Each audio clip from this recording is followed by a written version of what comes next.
Bharat Ratna doctor Bhimrao Ambedkar को कोटि कोटि नमन। ये कार्यक्रम डॉक्टर भीमराव अंबेडकर के जीवन पर आधारित है, जहां भारत की जनता के प्रति उनके योगदानों को पूरी सजगता से चित्रित और रेखांकित करने का प्रयास है। कार्यक्रम में दिखाई गई घटनाएं लब्ध प्रतिष्ठ पुस्तकों से ली गई हैं। इस कार्यक्रम के जरिए चैनल की ओर से एक विश्वसनीय, सजग और सकारात्मक प्रयास है कि डॉक्टर बाबा साहेब भीमराव अंबेडकर के जीवन की संघर्ष यात्रा एवं गौरव गाथा पूरे आदर के साथ घर घर पहुंचे और उनके योगदानों से सभी संपूर्णता में परिचित और आह्लादित हों।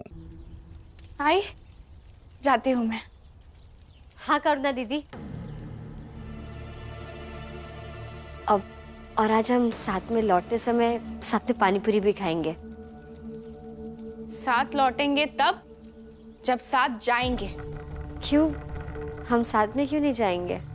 क्योंकि जिन दो लोगों को अलग अलग पहुंचना है उन्हें साथ चलना भी नहीं चाहिए। अलग अलग कहाँ पहुंचना है? हम एक ही जगह तो काम करते। चलिए ना। लगता है तुझे अच्छे से समझाना होगा। चल बाहर चल। दीदी चल। दीदी दीदी। अच्छा है, बहुत अच्छा है करुणा। लगता है इस घर में अब मेरे खुशियों वाले दिन आने वाले हैं। मजा आ गया। दीदी हाथ छोड़ी, क्या कर रही हैं आप? करुणा चल। दीदी हाथ छोड़ी, क्या कर? अरे जो सिखाने आई हूँ वो तो सिखाने दे मुझे। करुणा ये क्या हो रहा है? बताती हूँ बाबा, खड़ी रहना।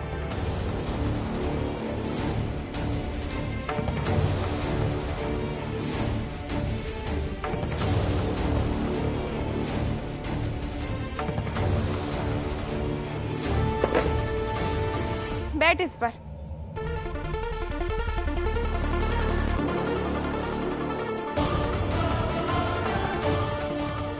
ये क्या हो रहा है? बताती हूँ बाबा, बैठ इस पर। सुनाई नहीं दे रहा है? ये क्या कर रही है करुणा? बैठ बैठ बैठ इस पर लक्ष्मी।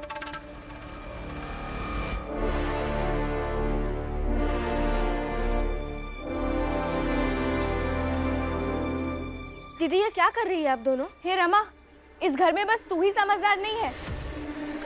कुछ समझाना है इसे तो समझाने दे मुझे, नहीं तो अच्छा नहीं होगा। लक्ष्मी, ये कुर्सी वाली जगह ना दूसरी होती है और नीचे वाली जगह दूसरी होती है। वहां कारखाने में भी यही हो रहा है। तेरी जगह ऊंची है और मेरी जगह नीचे। यही कारण है कि तुझे कहीं और जाना है और मुझे कहीं और जाना है, इसलिए हम साथ नहीं जा सकते। तो तू अलग जाएगी और मैं अलग जाऊंगी। समझ गई ना अब तू? अब और बकवास नहीं करेगी तू।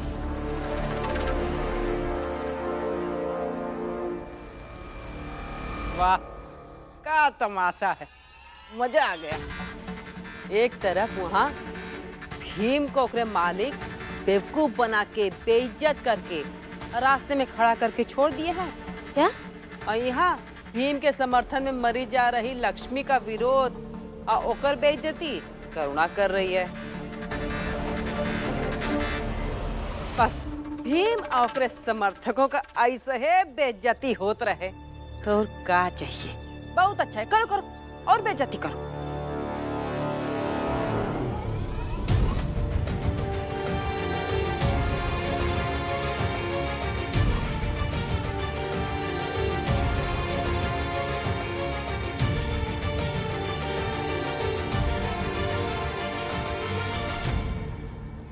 चल खड़ी हो जा, खड़ी हो जा। लक्ष्मी अब तो तू समझ गई होगी ना अच्छे से, इसलिए अब तू अकेले जाएगी और मैं अकेले जाऊंगी बाद में।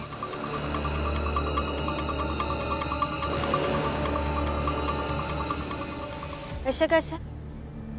आपने जो समझाया वो गलत समझाया, मुझे भी एक बार समझाने दीजिए। रमा तू क्यों आ रही है बीच में? हम दोनों जेठानी और देवरानी के बीच तू नहीं बोलेगी। क्यों नहीं बोलेगी? बोलेगी। रमा जो कह रही वो सुनना पड़ेगा आपको। इतनी नौटंकी के बाद ये... आनंद,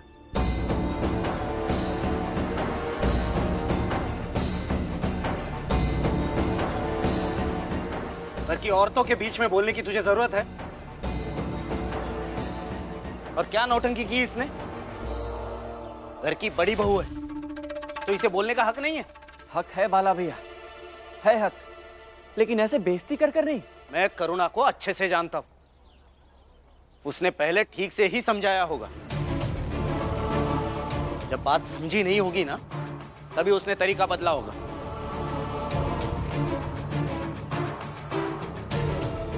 आनंद, बाला, चलो घर के अंदर चलो।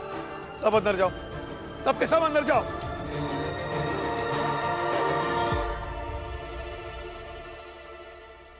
करुणा दीदी, अब कहीं से एक और कुर्सी लेकर आती और आप भी बैठ जाते तो सब बराबर हो जाता, लेकिन नहीं, अब जानबूझकर नीचे बैठकर और अपने से ऊपर वालों को गाली देना अच्छी बात नहीं है। रमा, अब तुझसे नहीं सीखना मुझे अच्छा क्या है और बुरा क्या है।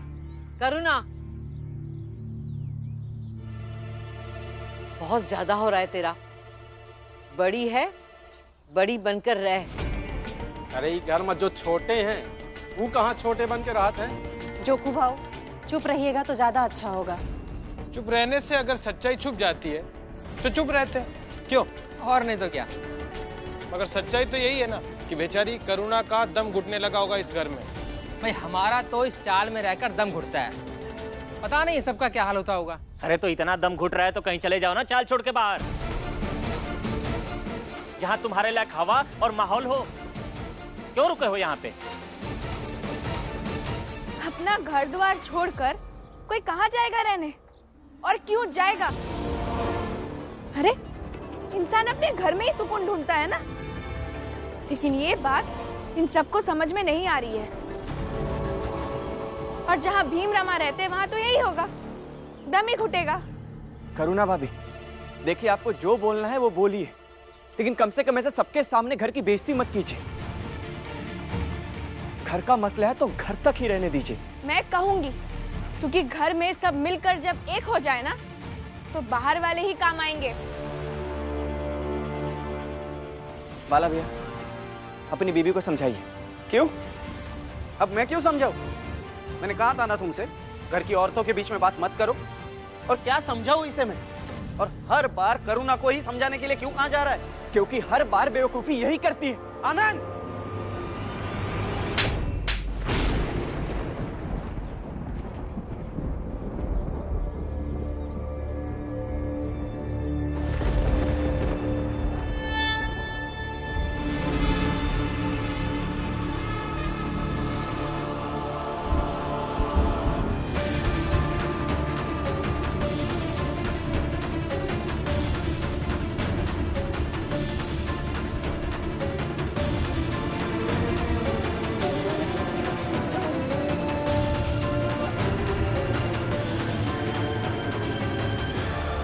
ये थप्पड़ सिर्फ थप्पड़ नहीं है, 3 भाइयों और उनकी बीवियों के बीच के रिश्ते को झकझोर देने के लिए पहला वार है। अब तो खेल शुरू हुआ है अच्छे से। सर, ऐसे स्तर पर जाकर इस तरह का खेल खेलना आपको शोभा नहीं देता, और इस ऑफिस के लिए भी वो उचित नहीं है। अरे लेकिन क्या हुआ? क्या हुआ? मैं खड़ा रहा वहां पर अकेला, कोई नहीं आया। मुझे तो लगता है आपने जानबूझकर मुझे यहाँ से वहां भेजा था, ताकि मैं परेशान हो जाऊं और थक जाऊं खड़े खड़े। अरे नहीं नहीं, आने वाले थे मेहमान। सर, झूठ मत बोलिए सर। अरे नहीं, वो मेहमान आने वाले थे, वो शायद दूसरे रास्ते से चले गए होंगे शिशुपाल के घर। वहाँ शिशुपाल की शादी के लिए लड़की वाले आए होंगे। अब मुझे भी मिलने जाना है वहाँ, मैं भूल गया था। अब बेकार में तुम्हें खड़ा कर दिया। जाओ काम करो। ठीक है।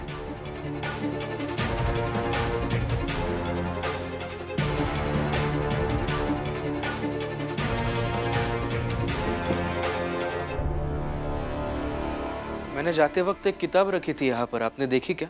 नहीं, मैंने नहीं देखी।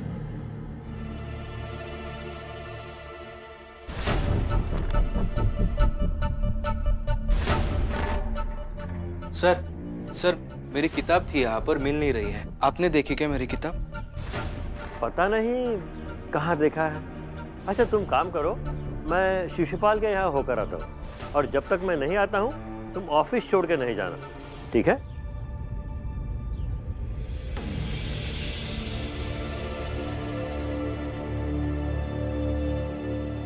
आपने उठा के तो नहीं रखी कहीं पे? एक बार बोला ना कि मैंने नहीं देखी।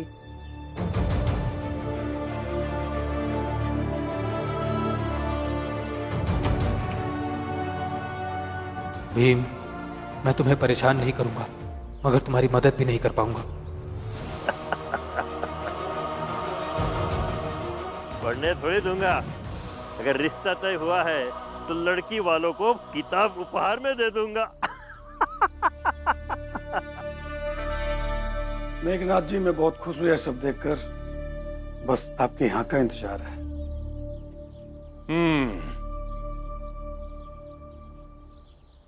ये चप्पल कितने की है जो आपने पहनी है?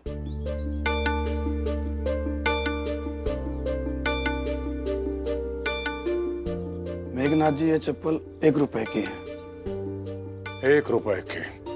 तो ठीक है, तो फिर इससे 1500 गुना अधिक दहेज चाहिए मुझे, और गहना अलग से, ठीक?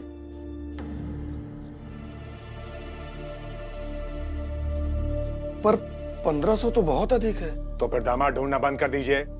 दामाद ढूंढना आपके बस का रोग नहीं है। मेरी बेटी को मैंने खिला पिला के पहलवान बना रखा है। शिशुपाल, जरा खड़े होकर अपना दमखम तो दिखाओ अपने होने वाले ससुर जी को। जी बाबा। देखिए, इलाके में मेरे जितना मजबूत कोई नहीं होगा। एक लाठी से 4 सर फोड़ देंगे हम। सही। हाँ, सही समय पे चाय ले आया।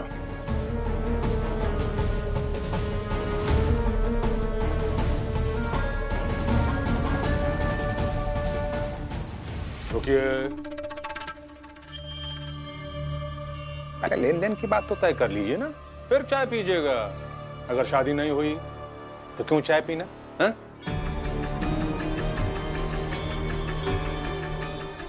थोड़ा सोचने दीजिए। ठीक है, जब तक हम तीनों अपनी चाय खत्म करते हैं आप सोच लीजिए। लीजिए बाबा, चाय लीजिए। ये भी ठीक है, सोचिए।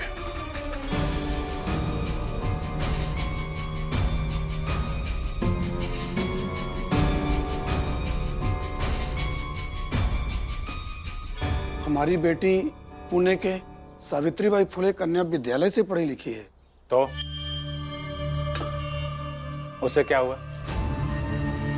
अगर आपकी बेटी की पूरी पढ़ाई लिखाई चूल्हे में झोंक दूं तो भी एक वक्त की रोटी मिलेगी क्या? है? क्या फायदा ऐसी पढ़ाई से?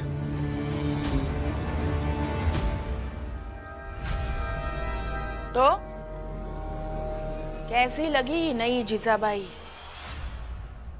कहा था ना मैंने, करुणा को अपनी तरह बनाऊंगी। बनाया, और ये रही उसकी पहली झांकी। अरे अब चुप कैसे? सुनाइए सुनाइए, मुझे पता है अभी आप मुझे कुछ ना कुछ तो सुनाएंगे ही। सुनाइए। ऐसे भी आपके बोलने से फर्क पड़ने वाला तो है नहीं। सुनाइए।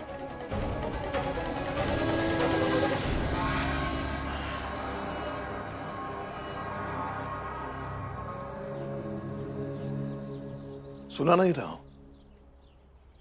बस कह रहा हूं कि तुम अपनी तरह एक नहीं 100 जीजाबाई बना लो, लेकिन कुछ नहीं होगा।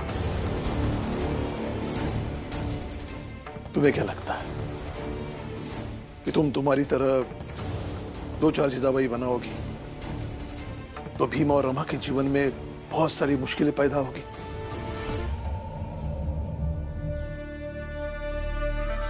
जीजाबाई,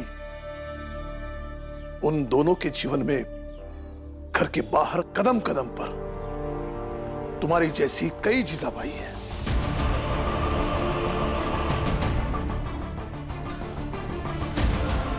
हाँ, और ये भी अच्छा कि अपने ही घर में एक दो जीजाबाई और होगी तो वो दोनों हर पल जूझते रहेंगे और इससे वो और मजबूत ही होंगे। इसलिए मुझे भीम और रमा की चिंता नहीं, क्योंकि वो दोनों लड़ते लड़ते ही साथ आगे बढ़े हैं। क्या है ना जीजाबाई, जिन्हें तूफानों का सामना करने का शौक होता है ना, उन्हें दिया बुझ जाने का डर नहीं दिखाया जाता। बस मुझे इस बात की चिंता है, जिस दिन तुम्हें अंदाजा होगा कि तुमने अपने ही हाथों से कितना कुछ बर्बाद किया है, कितना कुछ गवाया है, कितना कुछ खोया है, उस दिन तुम्हारा क्या होगा, सोच लो।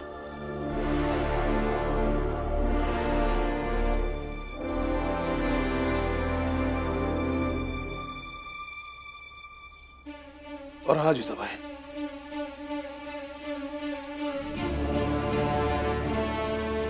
तुम अपनी तरह जितनी भी जीजाबाई बना लो, लेकिन जब कभी तुम अपनी करनी पर रोओगी ना, तब तुम्हारी बनाई गई जीजाबाई में से कोई भी तुम्हारे आंसू पोंछने नहीं आएगा।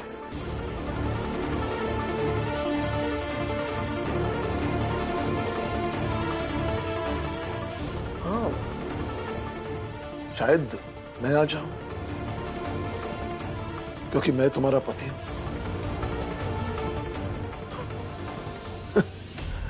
लेकिन पता नहीं उतनी मेरी उम्र बचेगी या नहीं।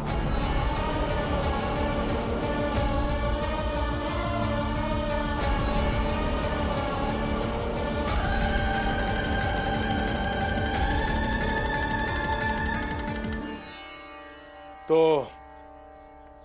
चाय की आखिरी घूंट भी खत्म और इसी के साथ हमारा और आपका रिश्ता भी खत्म। नहीं नहीं मेघनाथ जी, ऐसा मत कीजिए। आप जो कुछ कहेंगे मैं सब कुछ दे दूंगा, बस रिश्ता मत तोड़िए। ये हुई ना बात, फिर चाय पीजिए, लीजिए। हाँ बिल्कुल बिल्कुल, अब चाय पी सकते हैं। अब तो हमारे होने वाले समधी हुए ना आप। लीजिए चाय पीजिए। मेघनाथ जी नमस्कार सर जी। ये लीजिए किताब आपको उपहार में। और हमें तो पढ़ना नहीं आता। तो क्या हुआ, अरे हमारी बहू तो पढ़ी लिखी है ना, उसको दे दीजिएगा। चाय पीजिए।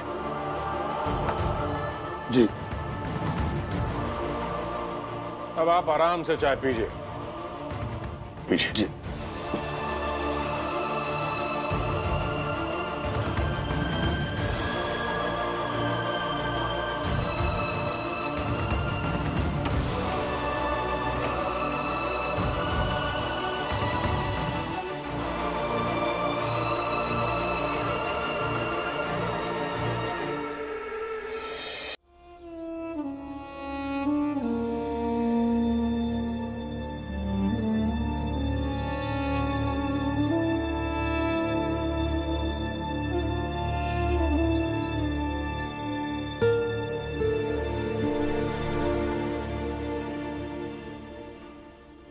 मुझे माफ कर दीजिए।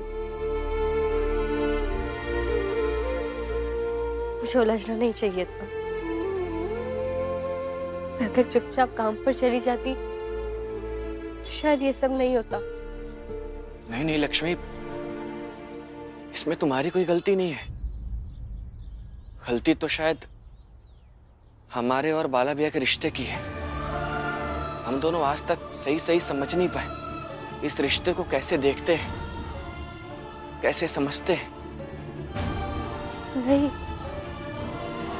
ये सब कुछ गलत आई कर रही है। आई करुणा दीदी को भड़का रही है, मगर करुणा दीदी समझ नहीं पा रही है। लेकिन बाला भैया को तो समझना चाहिए ना लक्ष्मी कि वो क्या कर रहे हैं। पत्नी समझने देगी तब ना।